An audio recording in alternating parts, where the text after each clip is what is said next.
২০২৪ সালে সামরিক খাতে ইউরোপীয় দেশগুলোর সম্মিলিত ব্যয়ের চেয়ে বেশি খরচ করেছে রাশিয়া। আন্তর্জাতিক গবেষণা সংস্থা আইআইএসএস এর গবেষণায় উঠে এসেছে এমন তথ্য। সংস্থাটির তথ্য মতে গেল বছর সামরিক খাতে প্রায় $462 বিলিয়ন ব্যয় করেছে মস্কো। এদিকে ইউরোপের বাকি সব দেশের সম্মিলিত ব্যয় $457 billion. Jamuna smart refrigerator, smart লাইফে স্মার্ট রেফ্রিজারেটর। প্রায় ৩ বছর ধরে চলছে রাশিয়া ইউক্রেন যুদ্ধ।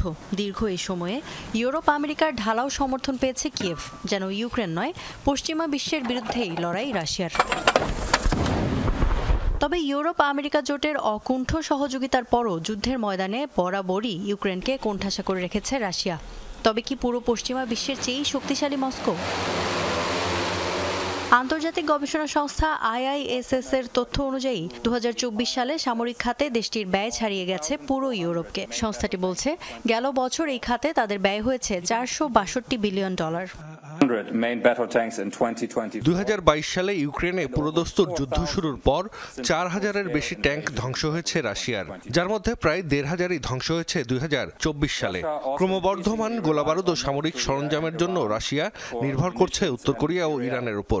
বর্তমানে ট্যাঙ্কের সংখ্যা আরও বাড়ানোর উপর জোর দিচ্ছে দেশটি।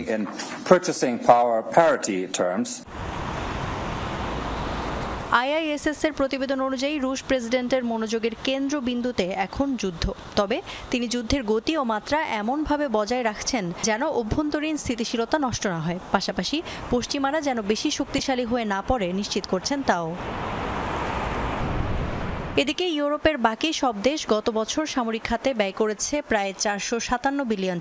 গ্লোবাল ফায়ার পাওয়ারের র্যাঙ্কিং অনুযায়ী সামরিক সক্ষমতার দিক থেকে বিশ্বে দ্বিতীয় অবস্থান রাশিয়ার। এই তালিকায় প্রথম 5-এ নেই ইউরোপের কোনো দেশ। ইফাত আরা খন্দকার, যমুনা নিউজ।